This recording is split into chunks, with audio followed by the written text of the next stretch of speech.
So, Hare Krishna, dear ladies, and welcome to the March Urban Devi Sangha and Women's Discussion Group. A special welcome to those joining us for the first time. If you are joining us for the first time, please write it in the chat so that we can all say hello. My name is Damodar Priya Devi Dasi, and I co-host this monthly gathering with our dear Rukmini Devi Dasi, or Rukmini Walker, and Sirbi Govinda Devi Dasi, and we also have our god sister Nartaki Radha Devi Dasi helping out today. So let me introduce our guest speaker for today. We have Pranada Devi Dasi, or Pranada Comtois, and Pranada Devi Dasi entered an ISKCON ashram in 1975, and Srila Prabhupada accepted her as his disciple in 1976.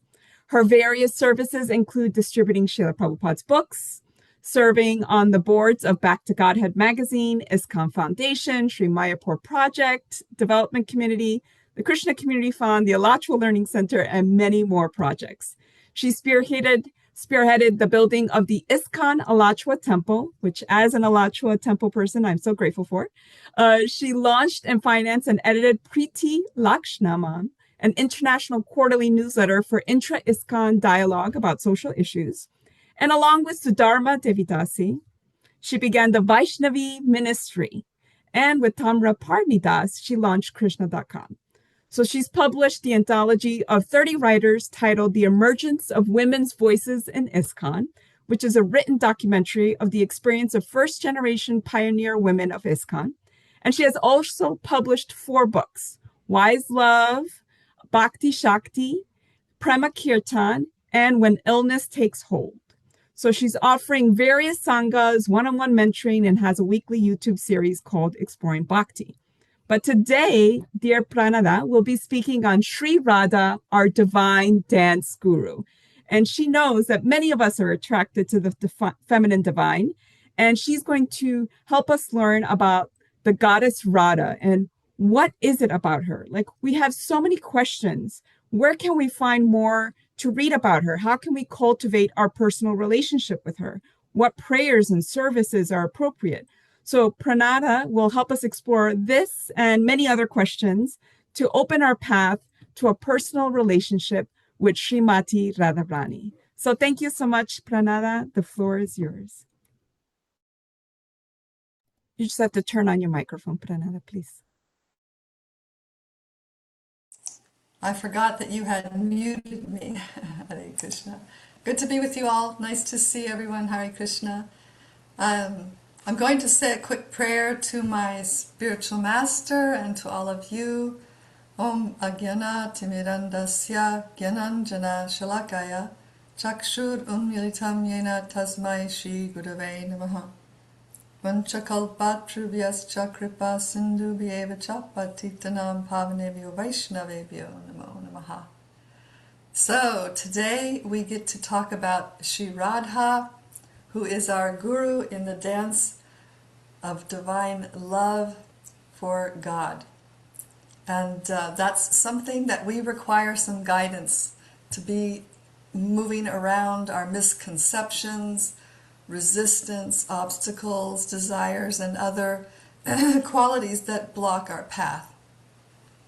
Our goal is to have our hearts melt and flow unobstructed to the divine couple, and this is quite a rare attainment for a human being, so we require a competent teacher who knows the methods and intricacies of, and who is tender-hearted and compassionate can help us, right? So Sri Radha is the ultimate guru. There's no one more capable or competent in love of Krishna. And if she accepts us and blesses our dance, nothing stands in the way of achieving our lofty goal of serving the divine couple eternally. Now, before going on, I think it'd be nice if we just make a little invocation and sincere obeisances to Srimati Radharani, calling on her grace and her auspicious energy and transcendental loving potency. So if you like, you can close your eyes, meditate a little bit on what I'll say short Sanskrit and read the translation so you could come into a meditation. Shrim Radhayai Swaha, Shrim Radhayai Swaha, Shrim Radhayai Swaha. I offer my very self unto Srimati Radharani, the goddess of bhakti, who is the embodiment of love, all beauty, fortune, auspiciousness, and grace. Please, Sri Radha, accept me. Tapta Kanchana Gaurangi Radhe Vrindavaneshwari Rishabhanu Sute Devi Pranamami Hari Priye. O Radha, Queen of Vrindavan, daughter of Rishabhanu Maharaj, with a complexion like beautiful molten gold, I bow to you, who are very, very dear to Krishna. So also to set, I just want to let you know I'll be speaking, but also I'm going to intersperse the talk with, at certain junctures, with some prayers to Srimati Radharani. So I'd like it that we take the opportunity to then to quietly reflect and meditate, and I'll clue you in that I'm going to do that by saying, let's pause to meditate, okay? Also, to let you know, I've gathered handouts for you, which has photos and songs, prayers, books, and miscellaneous items, all related to Srimati Radharani, and I have a link for you to get that. Damodar Pri, are you going to share that in the chat? Okay. So you can see that. And in Bhakti, we come, those who are practicing Bhakti, who embrace a Bhakti practice, we immediately come under the shelter of Goddess Sri Radhika. Our energy for Bhakti is actually her energy. She's the full embodiment of the internal energy called Hladini Shakti or Bhakti, and therefore she's sometimes called Bhakti Devi or Bhakti Shakti. Now we learn about Srimati Radharani from Sri Chaitanya Mahaprabhu, who is, according to our tradition, non-different from Krishna, who came to teach the way to develop love of God by chanting the holy names of the Mahamantra. So he showed us Radha's matchless beauty, her unexcelled, pristine love for Sri Krishna, and her supreme position at the apex of reality in the absolute plane of existence. That's a lot, and we're going to be exploring that. But I want to ground us that we don't, we can approach Sri Radha directly, but Gora, Chaitanya Mahaprabhu, is our bridge to that most elevated, coveted position of service to Radha and Krishna. His life demonstrates our way to approach and serve Srimati Radharani. So as we speak about Radha today, let's keep in mind that our way to her lotus feet is through surrendering and following the practices Mahaprabhu showed us, who is very merciful in giving us the highest thing to the most fallen. And I also want to share my screen just briefly because I want to show you something where Sri Radha appears in the Vedas. Now, before Mahaprabhu revealed Radha to the world, she remained carefully hidden within the Vedas, Upanishads, and Puranas, but she's there. And I'm making this point because some say that Sri Radha is a new invention, and this betrays their lack of knowledge of Shastra, and it's important to know that she's in the ancient texts, which I'm showing you here, and this screenshot that I'm sharing right now, that's in your handout so that you can look at that later. So I think that's it for this share. I hope I can get to the stop share button. Did I get to the stop share button? Okay. Okay. So now not only is she carefully hidden in the Vedic texts, she's so confidential that we don't even find her name in the entire Srimad Bhagavatam. Now, the Bhagavatam is the central text for Gaudiya Vaishnavism. So that we don't find her directly there is stunning, because actually, when we learn something about the Bhagavatam, we learn that the whole treatise is about her and her love for Krishna. So, of course, Bhagavatam, the word Bhagavatam refers to Bhagavan, or especially the original manifestation of the Supreme Sri Krishna, known as Swayam Bhagavan Krishna. And the word Srimad in the title Srimad Bhagavatam is interesting. So in Shri, the word part Shri, as we know, means the goddess of fortune, and Shri here means Krishna's beloved goddess, Sri Radha, and Mad means mad. So Srimad Bhagavatam points us to the madness of Sri Radha in her love for Krishna, which we find on clear display in the 10th canto.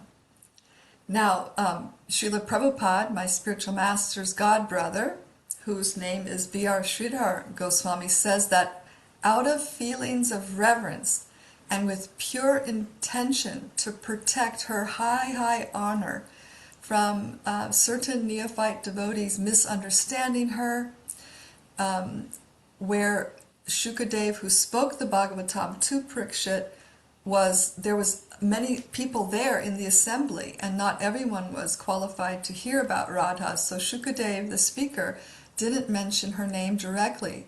So therefore, she remained mysteriously hidden as the most confidential, ultimate object of life. Now, these facts are meant to call our attention to her confidential nature so that we approach her with what? Some humility and appreciation. We're meant to place her lotus feet very respectfully upon our heads and remain bowed to her. In the Gita, Krishna says that knowledge of the self is guya, or confidential, and more confidential, or guyatara, is knowledge of bhakti, devotional service to Krishna, and most confidential, guyatamam, is the secret mystery of loving surrender to Krishna. Now, the word guya in Sanskrit refers to a type of secret that should be very carefully protected within our hearts, and its superlative form, guyatamam, is the highest kind of that secret. But astoundingly, there is a secret beyond all secrets.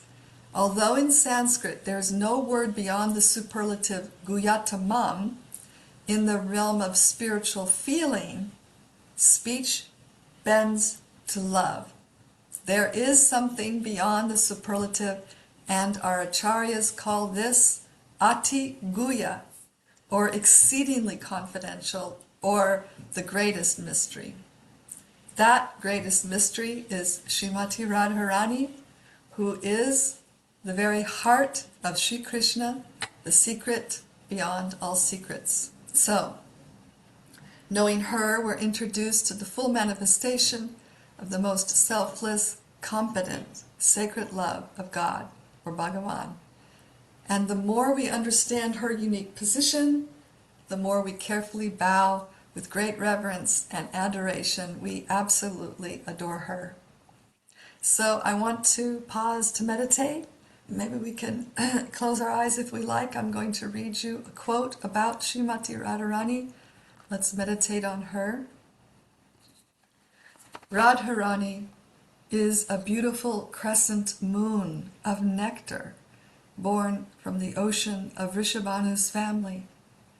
The line of red vermilion decorating the lovely part on Radha's hair looks like a sweet river of nectar. I pray that my mind remains eternally fixed on Sri Radha, who becomes stunned with love for Krishna whenever she hears about his transcendental form and qualities. Kishori binds her beautiful braids with delicate, fragrant jasmine flowers. Radha's large lotus eyes, restless with amorous desires, condemn the agile movements of Kanjana birds. Now, to ground our relationship with Srimati Radharani correctly, we have to understand the tattva, or truth, about Radha. So I want to share a story with you about a well-known, respected sadhu or saint.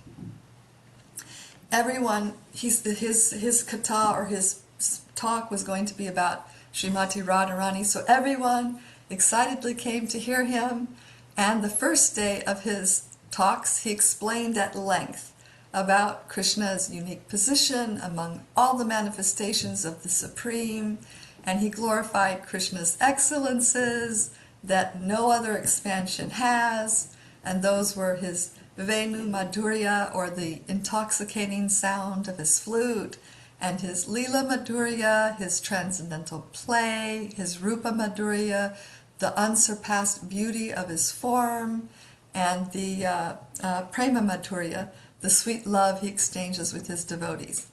So now that the first day passed, they come all to hear him again on the second day, and now the sage is talking about how Krishna is beyond God, how he is Ishvara, Vishnu, and Narayan, the supreme masters and controllers of all the universes and the spiritual plane of existence, and he explains how Krishna is the form of the Supreme who has no responsibilities, he only plays, and his energy, a certain energy, facilitates that play by making Krishna forget of his godhood so that he can interact intimately with his devotees.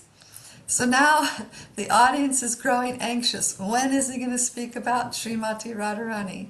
Yet he continued for several more days, glorifying Krishna's beauty and his unsurpassed position, his qualities, the scope of his all-encompassing power, and so much more. And the audience was, of course, enchanted by all this, learning how Krishna is the perfect person. And then on the last day of his talks, toward the final end, he spoke about Sri Radha. The idea here is, if we can fully grasp Sri Krishna, the root source of everything,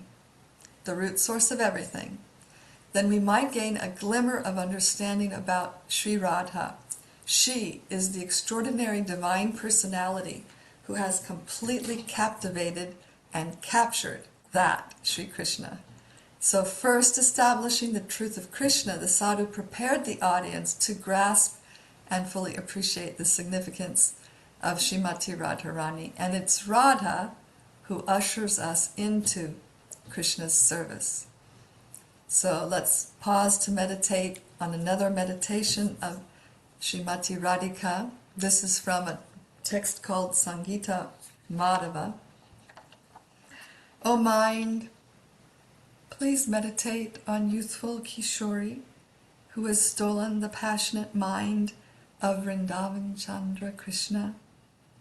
Radha's attractive face, flowing with oceans of sweet love for Krishna, is illuminated by the moonlight of her gentle smile, which resembles a kunda flower full of nectar. Radha is fully attentive to the grand festival of passionate love for Krishna that is continually celebrated in each of her gorgeous limbs. Coming back to Radha Katha. What exactly is the significance and nature of Radha? And to answer this, I want to briefly turn to a teacher in our Gaudiya lineage called Jiva Goswami. He has written 6 massive tomes called the Sat Sandarbhas, and through them, if we read them carefully, we'll see how he is showing us how to deepen our understanding about Sri Radha. So Jiva is unique in the Gaudiya lineage because he establishes the metaphysical and ontological truths of our philosophy and theology as taught to him by Sri Chaitanya, who I mentioned earlier. So Acharya in this context refers to a master teacher. So in our lineage, no point of Gaudiya Vaishnavism should diverge from Jiva Goswami's systematized doctrine. And like the sadhu who we just heard about, Jiva Goswami, across his massive 6 books, gradually and deliberately unfolds Srimati Radharani's position, and it allows her supremacy to emerge as our philosophical and theological vision deepens and goes deeper and deeper. So it takes a little time and grounding to complex truths for us to fully understand what the most secret of the most secret. So midway through his masterpiece, Jiva says, after he establishes that Krishna is the origin of everything, the root source of everything, material creation, spiritual creations, all manifestations, then Sri Jiva glorifies Srimati Radharani as Krishna's essential counter whole, without whom his fullest sweetness and supremacy are incomplete. We have to wrap our heads around this. God is incomplete without Radha, okay? In other words, Krishna is completed by Sri Radha. Radha is an ancillary to Krishna's divinity, but essential to his fullest expression. Krishna is not Krishna without Radha. By her unlimited attributes, she is known as Krishna's second half. The two are not different, but to relish the nectar of mutual love, to exchange mutual love, they become two. Sri Radha is the full power, and Krishna is the possessor of full power. She is beauty, he is beautiful, he is worshipful, she is the supreme worshipper, like this. He is the supremely lovable, she's supreme love and the best lover. So although Krishna enchants the entire cosmos, he becomes truly irresistible when united with Radha. And for some devotees, we hear that Krishna is actually not so attractive without Srimati Radharani. She is Swayam Lakshmi, the original goddess of fortune and the fountainhead of all goddesses. I'd like you to focus on this, the fountainhead of all goddesses in the spiritual and the mundane planes of existence. So she's the source of Parvati, Durga, Sachi, Saraswati, and goddesses that we hear about in other cultures. She is the original feminine divine. And all of these, including cosmic rulers like Shiva and Brahma, desire her blessings. So she's not only the wealth of Krishna, but she's our precious wealth as well. She's the treasured gem of bhakti, available to anyone, every one of us, who desires to please and serve her. And our own little bhakti, like I said in the beginning, is a little of her bhakti in our hearts. And therefore, we're called to very carefully, tenderly treasure this gift that has come to us and blessed by Srimati Radharani. So Jiva Goswami not only presents Srimati Radhika as the greatest devotee, but as we've heard before, the very personification of bhakti in its most complete and perfected form.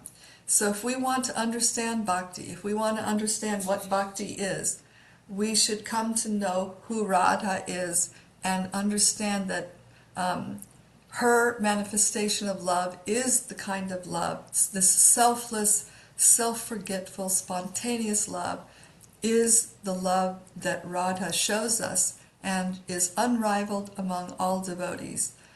Her devotion is characterized by absolute exclusivity, complete surrender, and the absence of any desire whatsoever other than Krishna's pleasure.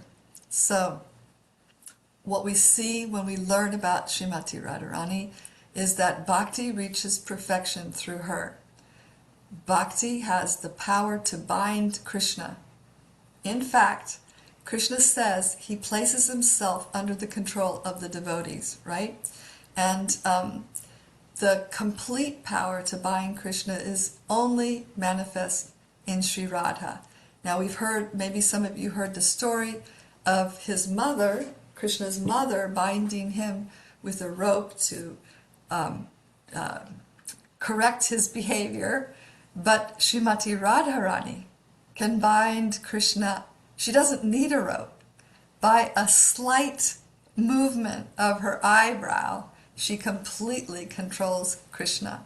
And so, in a final book called Priti-Sandarbha by Jiva, in the Sandarbhas, his progression of revealing Radha comes to a climax as he establishes Radha as the sole abode and highest conceivable state of divine love, or supreme prema, that even Krishna wants. So as we're hearing, her love represents the highest intensity of divine love, and Krishna becomes dependent on her affection and her emotions and her satisfaction. So it is Sri Radha who reveals the ultimate proof of Bhakti's supremacy over all other spiritual processes. And it's that pure love that it's described as has a limitless expansion. It mutually bewilders her and Krishna, and it's ever fresh. Now, we have to think about this for a second. In eternity, their love is expressed in limitless fashion and always ever fresh. And that means it's growing in eternity, eternally. So Jiva says they are supremely enraptured. This is a very beautiful phrase he uses. The divine couple are supremely enraptured by the fragrance of the ambrosial fragrance of their mutual love. They're intoxicated by that ambrosia. So Radha is an indispensable catalyst for Krishna's own bliss. And to conclude what I was talking about from Jiva Goswami, he reveals that the ultimate truth to be understood in his massive work, and I'm talking it's massive, it's huge, and it's very philosophical.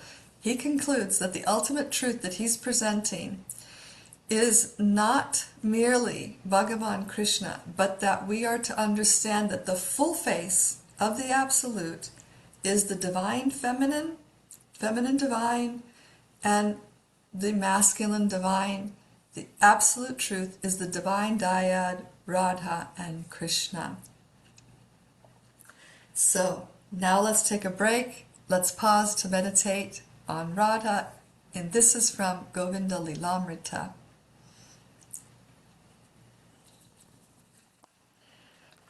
Radhika's voice is pure nectar for Krishna's ears.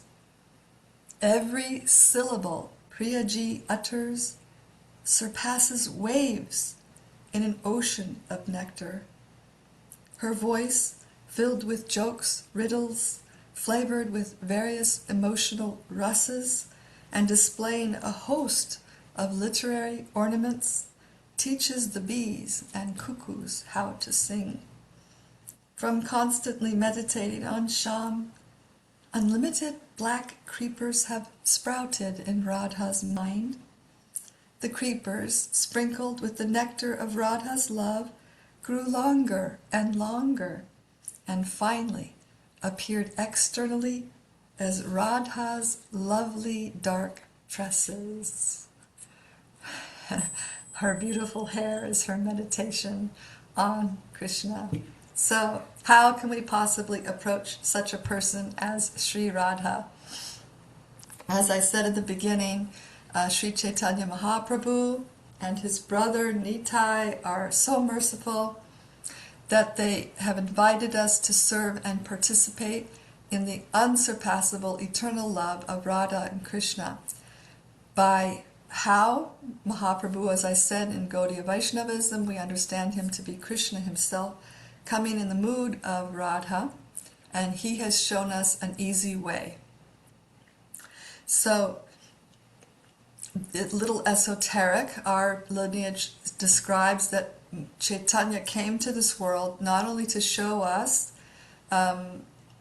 the method of chanting the Maha Mantra, being able to serve Radha and Krishna this way, but he also came with Radha's mood to experience something of her love, because he felt so indebted to her selfless love. He wanted to clear that debt, he says in the Bhagavatam. And so he reciprocates her love, but every time he increases her love for him, his love for her, she increases her love for him. So this goes on eternally. They continually increase their love for each other. So he decided he would come to this world to do what?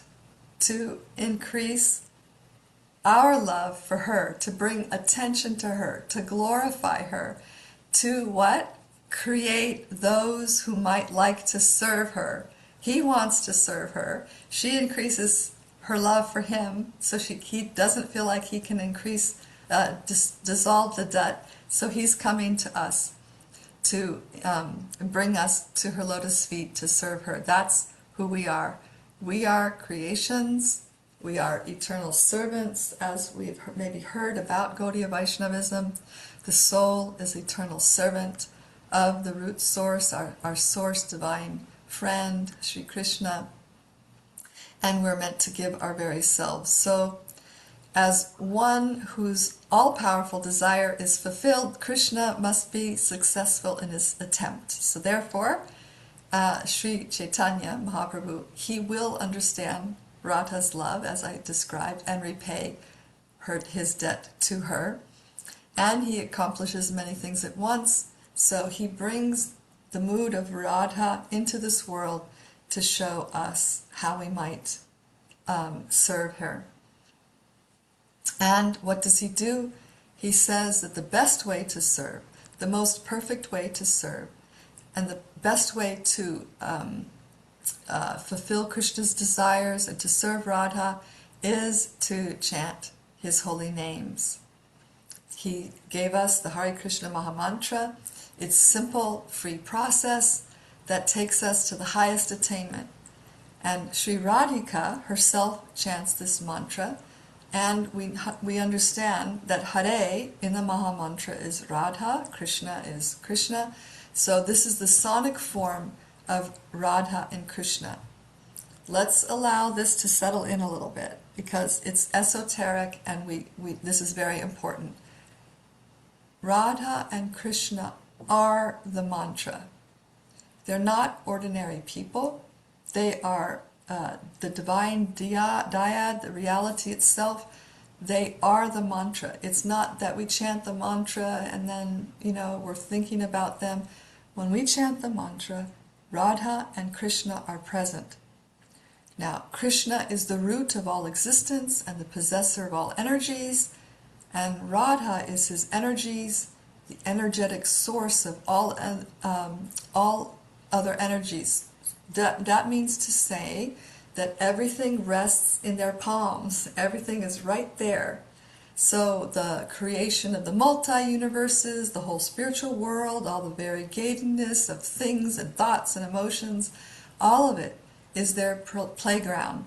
And the mantra, not only are they the mantra, but their love dalliances, their eternal associates, the spiritual world, again, everything is in the mantra. And when we understand that the mantra is Krishna, is Radha, the source of existence, the energies of all existence, and the love between them, then nothing's left out. We chant the Maha Mantra, which are the names of Radha and Krishna, and we are then connecting with the totality of reality.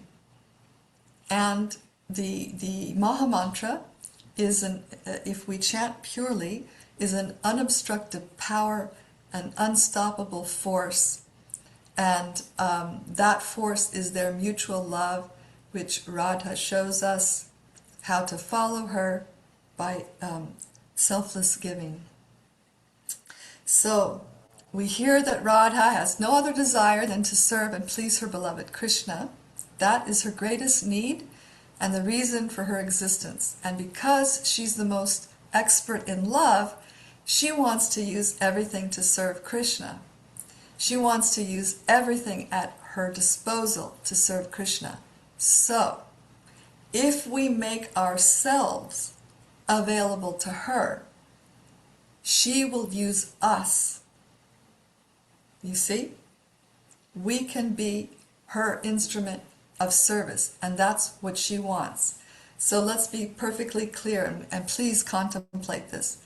She wants to use us to serve her Krishna.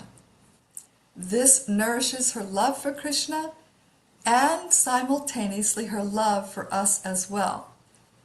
And it's for this reason that Radha is known as the person that gives pleasure to Krishna and the devotees.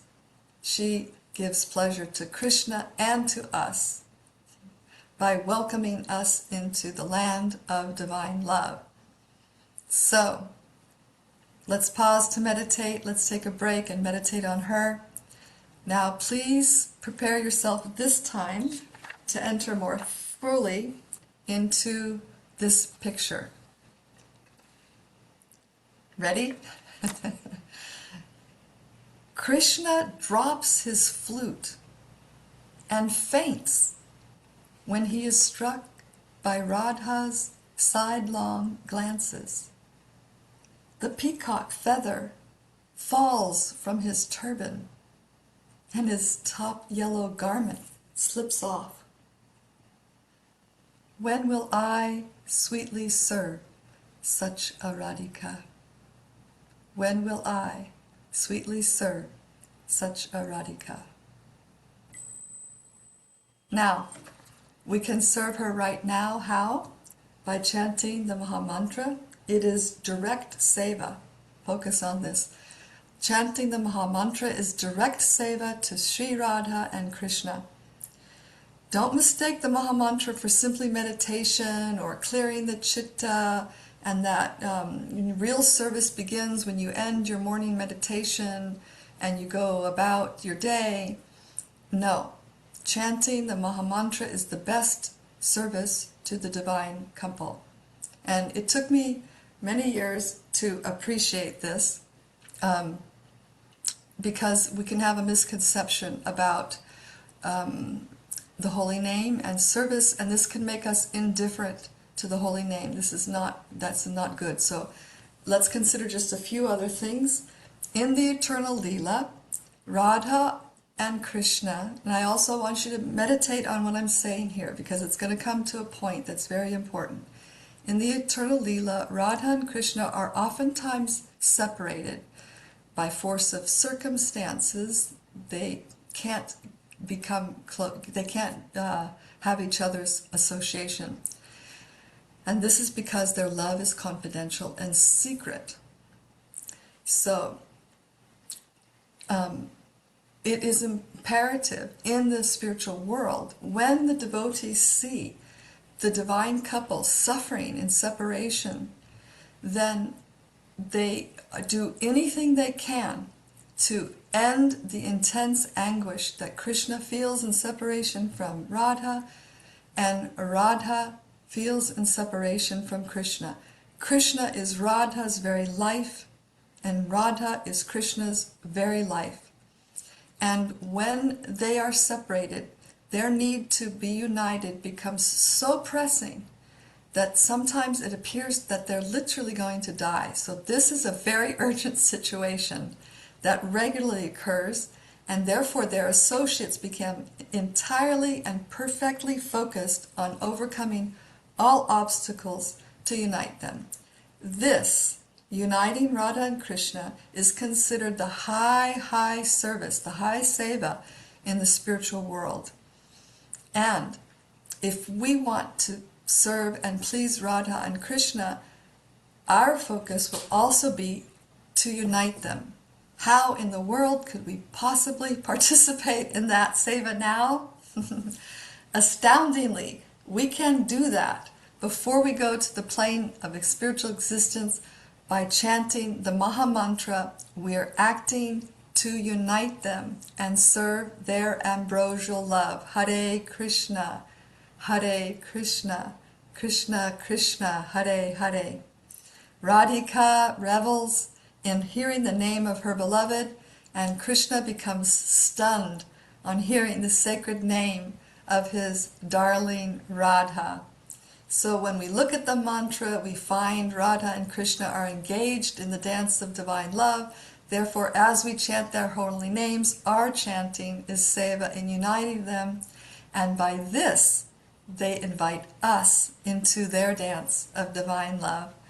So, when we consider these truths, we will come to chant with attention, enthusiasm, and with some pressing need in our heart to be engaged in service in this highest way.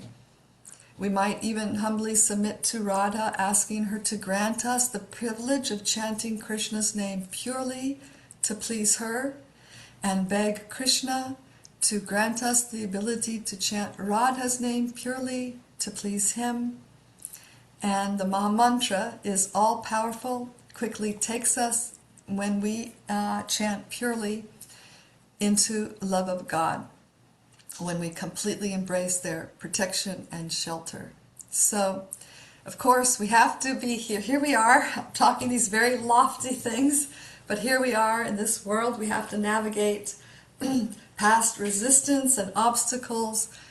However, all the internal shifts required to qualify us to enter their direct personal association are gradually affected in our hearts, in our person, by our sincere daily call to them, our sincere association with them by chanting their most sacred names. So, Gaudiya Vaishnavas, we commit ourselves to chant the Hare Krishna Maha Mantra daily, and gradually, as our hearts melt, a genuine, spontaneous, sustained longing captures us.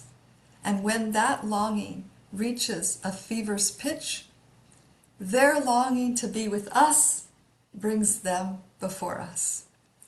So, by his life example, Chaitanya Mahaprabhu laid bare all these transcendental facts and showed us that if we chant the Maha Mantra purely, we're awarded divine love and brought into the presence of Sri Radha and Krishna, where we can directly serve them. So, as Mahaprabhu revealed the treasure of Sri Radha to us, with the hope that we become servants of beloved Radha, we continue to turn to him in surrender and supplication, because he is most merciful. He will help us to get to know Srimati Radhika in truth and take us into her service. And all of this, as we've been saying, will be conferred on us simply by chanting the Maha Mantra with a purified heart. So let's meditate for a moment here. This is from a book called Brihad Bhagavatamrita, written by a Gaudiya Vaishnava Acharya named Sanatan Goswami. Okay, let's meditate. This is beautiful. The devotees of Sri Radha, who is the dearmost beloved of Lord Madan Gopal Krishna, are not impersonalists devoid of desires. They are fully confident that if Sri Radhika accepts them as her servants, everything they desire will be achieved and more. The privilege of serving Sri Radha is the rarest goal of life, and it is fitting that this privilege be attainable only by executing the most excellent of sadhanas or practices. That is to say, one can please her divine grace only by the sacrifice of purely chanting the names of Sri Rasa Rasika Krishna, the hero of the Rasa dance. In sweet voices, the servants of Sri Radha always melodiously and loudly chant Krishna's names.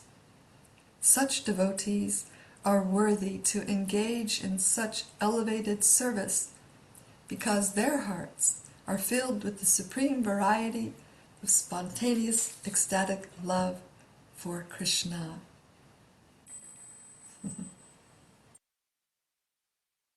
We sincerely bow in the deepest gratitude to Mahaprabhu, who revealed the incomparable glory and unique position of Sri Radhika, the abode of Krishna Prema, or love of God, and gave us entry into divine service through the Hare Krishna Mahamantra. And to echo this feeling more poignantly, let me read a verse by one of Mahaprabhu's associates, whose name is Vasu Ghosh. Now, this verse I'm about to read to you has been put to music by a devotee named Badahari Das, and it can be found on his website under his album called Gaurasharnam. I think in the handouts I have a link to that. I'm not sure. I hope so. So Vasu Ghosh says, "What great, insurmountable, unsurpassable loss would we face in our life if Sri Chaitanya had not appeared before us on this earth? How could we bear our unfulfilled empty life without him? Who in this world would have described the super excellent transcendental glory of Sri Radhika, who is the last limit of divine love and devotion for the Supreme Lord Krishna? Without his grace, who would be able to know the excellent devotional path that gives entrance into the transcendental realm of the ambrosial ecstasy of Vrindavan? Who would be able to attain the mood and taste of the topmost devotional ecstasy of the young damsels of Vraja?" So I'm closing here with a final, very beautiful meditation and sincere petition to Srimati Radhika. So if you like, again, this is a special one. You can close your eyes and hold this prayer in your heart. It's very sweet, and I hope it makes a lasting impression in your heart. This is written by Sanatana Goswami's brother, Rupa Goswami, in his Stava Mala. This is a couple paragraphs, so you can take some time to enter deeply. O Sri Radha, I offer obeisance to you. You have a complexion of pure golden hue, possess a pair of doe-like restless eyes, have a face that conquers the beauty of millions of full moons, and dress in dark cloud-like garments. Your hair is decorated by the gopis using jasmine flowers, and your body is decorated with divine gems and ornaments. You are the guru of all the expert gopis, the receiver of the admiration of your followers, extremely dear to your confidants, and surrounded by your 8 primary friends. By a mere movement of the corners of your eyes, you make Lord Keshava restless, and the nectar of your delightful lips is the only source of life for the son of Nanda Maharaj Krishna. Having offered obeisances in these ways, I, a distressed soul belonging to you, beg you, with sweet words, while rolling on the banks of the Yamuna. Although I am unfit, an offender with a crooked mind, please bestow on me a fragment of the gift of service to you. This unhappy soul is not fit to be neglected by you, for you have a butter-soft heart that melts constantly by the warmth of your compassion. Hare Krishna, Jai Shri Radhe, Jai Shri Radhe, Jai Shri Radhe. Thank you so much, Pranada. So now we're going to be going into breakout rooms with a beautiful reflection question that Pranada has prepared for us. I'm going to be putting it into the chat as well as our WhatsApp groups, but I'm going to read it aloud now for those who will be watching the recording later on YouTube. So the question is, Radha represents pure devotion, a selfless divine love that asks for nothing but to serve Krishna and make him happy. What inner pattern, doubt, or guarding instinct might need to soften or be surrendered for you to move more intentionally towards aligning with Sri Radha and pure love? So thank you for joining us. We are going to be going into our Q&A and reflection section. This is our opportunity to ask questions of Pranada or to share any reflections or gratitude, any insights that we may have after hearing her speak about Radharani. So please go ahead and either raise your virtual hand or you can write in the chat. I know that we see that already Kelly has written in the chat, Pranada, that her heart feels full and her knowledge has been given a new handhold. And she says, thank you so much to the group members and what a pleasure. And we actually did have a question that got sent in before. Oh, but Surabhi has a question. Great. I'll ask the one that got sent for the person that left early. Go ahead, please, Surabhi. Yeah, Hare Krishna, Pranada Prabhu, and all the lovely ladies on the forum. That was such a beautiful, deep talk. Then the question was just so absorbing for our group, and we went. We had a variety of answers.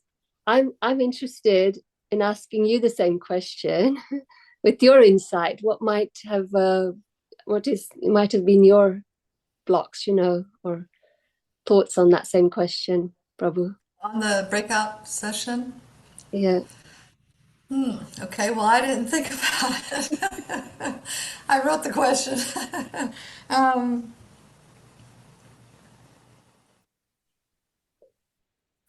I think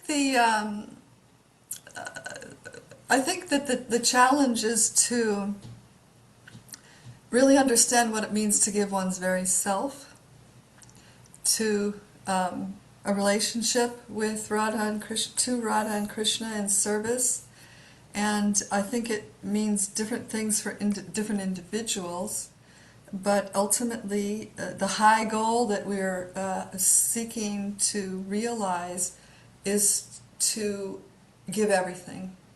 And the process is gradual to come to that, but what will happen as we engage in the process will be shown the little things that we need to work on, and then okay, that might be retired or it'll come back later, but the next thing, and it's just keep on a daily basis working internally with whatever the resistance is, whatever the misconceptions are, reminding ourselves about these beautiful things like the verses that I was reading, absorb nectar to keep enlivened and enthusiastic about the process, because it does take some work. And I could speak a lot more, but there's a question, and I'd rather hear the question. Is that all right, Surabhi? Yeah, beautiful. Thank you very much.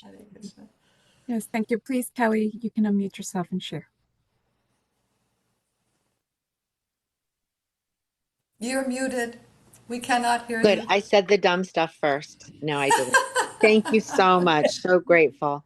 I asked this in my group, and the answers were just really floored me. But I asked, and I'm asking you, do you remember when it kind of clicked for you, Radha and Krishna and their inseparability, and like what brought you there? Well, I mean, it was pretty quick, because when you're introduced to Gaudiya Vaishnava, it's Radha and Krishna. But, there's layers or deepening of understanding and relationship, and that again also comes through developing the relationship. Just like you meet somebody and you don't know them very well at first, and they're maybe even intimidating and want to step back. But getting to know Krishna, Radha is like getting to know anybody. We engage, hearing about them, speaking about them, honoring them, making them a meal and inviting them for the meal. And as we engage personally in this way, there's reciprocation. They start giving you insights, and because this is bhakti is the path of mercy. The world is the path of justice, the energy of justice, and bhakti is the energy of mercy. So as we attempt to reciprocate their existing love for us, they love us as we are, and as we attempt to reciprocate their love, they reveal themselves to us. Yeah, so I would say that my relationship with Srimati Radharani has developed over the years, deepened, and precious, yeah. Thank you. Thank you, Kelly, and thank you, Pranada. So we see that also Smriti wrote in the chat, Radha and Krishna divine love is felt through bhakti, service mood out of pure love and devotion unconditionally for me and my realizations. This is how you engage in devotional service.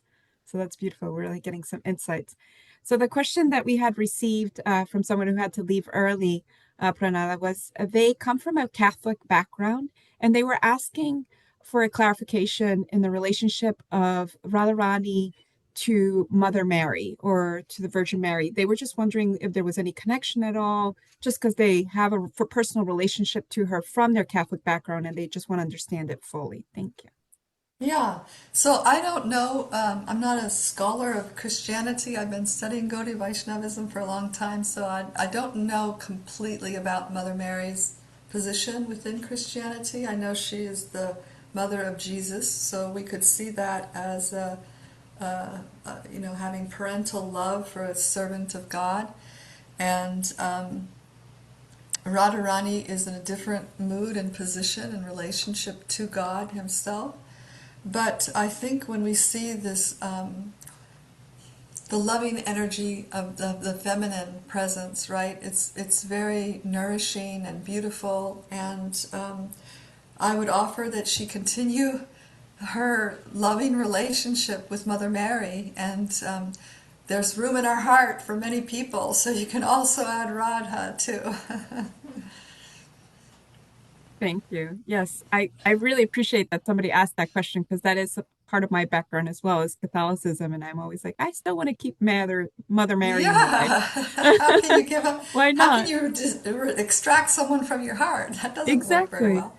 So we have a question from Ishvari Sundari. She says, in the path of bhakti, is it considered a complete practice to focus solely on the energy of Krishna, or is the union of Radha Krishna essential for spiritual balance? Or spiritual what? Balance? Yeah, for spiritual balance. Oh. Well, I mean, that's one of the beauty, an extraordinary beauty of Gaudiya Vaishnavism is that our supreme is Radha and Krishna. It's not just a masculine form. It is the feminine divine and the masculine divine. This is pretty unique. And then further we say that actually Radha, since she conquers Krishna, she's actually standing supreme at the apex of reality, right? So this is beautiful. I mean, Gaudiya Vaishnavism is very unique. We don't find this anywhere else. And so it's an opportunity. I mean, I would see it just as an opportunity to engage in service to both, and in that way balance, right? Obviously, even in our material self, we need balance of the masculine and feminine energies, and to have such balance in spiritual pursuit is just like, let's get up and dance, come on. I can feel that dance fever coming on. So we have some more people saying in the chat that they love the beautiful explanation of the different dimensions regarding bhakti in the world and mercy versus justice. And that actually goes into one of the anonymous questions that I just received. So the young woman shares that she actually has a background in having dealt with domestic abuse, and that it's something that she's still trying to heal from. And she just wonders, how can she reconcile her discomfort in seeing Radha just really surrendering to Krishna in such a way in response to her, sorry, I'm trying to in response to her, the trauma that she's experienced in this lifetime. Thank you, sorry. Right. Yeah, so our tendency is to project, right? We know that our own experience, and something like that so profoundly harming is a trauma. So we are currently embodied, and this trauma is affecting us, and so we see with that trauma material eyes. So we just have to hear what is the nature of that love. It is Radha's love is selfless. It's self-forgetful. It wants to see Krishna's happiness. She exists to make Krishna happy. But what's the exchange? This isn't just one way. Krishna worships Radha. He actually worships her feet. He goes to her feet and begs her mercy. So this loving exchange is extraordinary. You can't compare it to anything in this material world. And so, yes, we have the trauma or misconceptions. We need to work with that, obviously. We need to heal from that. And then be careful not to misconstrue, based on our experience of material love and material hate, that on the divine couple, because it is pristine. It is perfect. We're talking about perfect people with perfect, pristine love. And that takes the time to understand, really. I offer that to this person with my regards, that her healing be complete. Yeah, I see that she just sent me a heart and prayer hands in the chat. So I think Beautiful. that's been accepted. Thank you so much. So we have another question that just came in. How can the feminine / masculine be so disturbed in the material world of Krishna consciousness leadership? It seems so clear in our tradition. The disconnect is hard to hold. And thank you for all your efforts here. Hare Krishna. So, I mean, we're in the material world. Hello. Just clue you in. The nature of the world here is that the strong like to control the weak. And whether that's male or feminine, women or male, we all do the same thing. We're here trying to enjoy our senses, to control the world. And this is material consciousness. And because wherever you are in a spiritual organization or somewhere else, you're dealing with people, and people are at different levels of their spiritual progress. So yeah, you're going to see contamination. It's just the way it is. I have to deal with my contamination, and I'm going to have to deal with their contamination. But we, try to work together. And then, obviously, this person is mentioning, I spoke out because I couldn't be quiet when I saw certain behaviors to my sisters. I felt like there needed to be something said. So maturely, with with sincerity and prayer.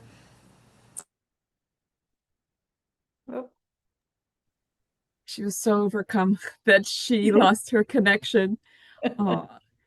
Wow. So, Rukmini, do you have anything for the last question that was asked? Maybe perhaps until she comes back. I was just thinking that this session was so full of so much deep wisdom and so much love and so much foundational explanation about who is Radha.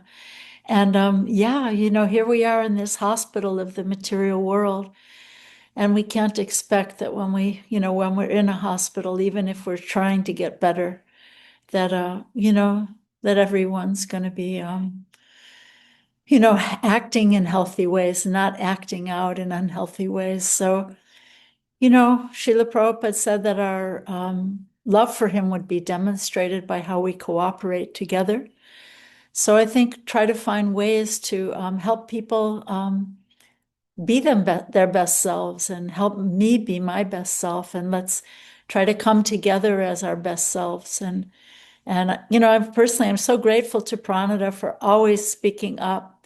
For decades, Pranada has always spoken up. She had a journal once. She didn't mention in her bio, but she had a journal. Can you hear me? Yeah. She had a journal called Priti-laksanam at one time. She didn't mention that in her description at all. but she's always been trying to heal relationships and help devotees come to that place of loving exchange.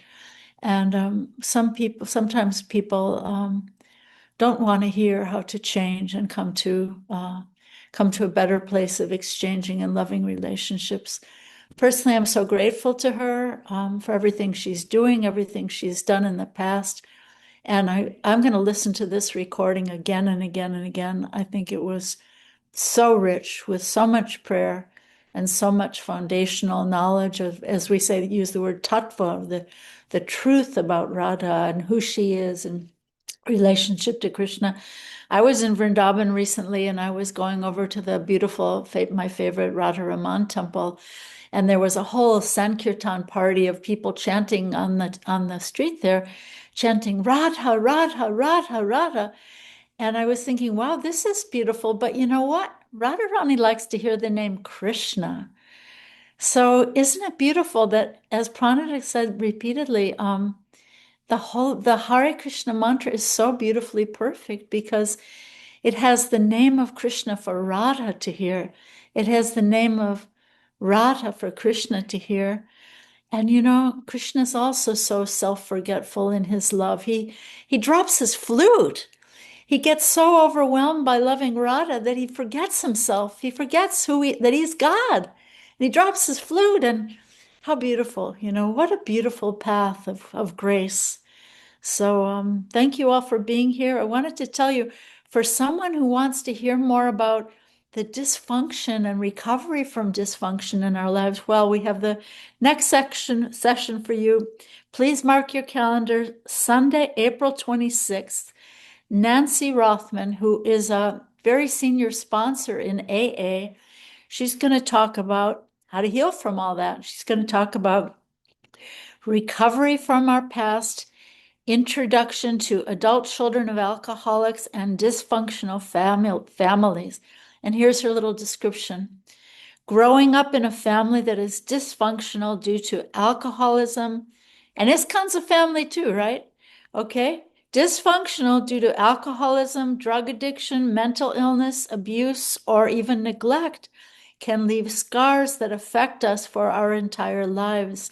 We don't understand why we have trouble in our current relationships, even though we have left our families of origin.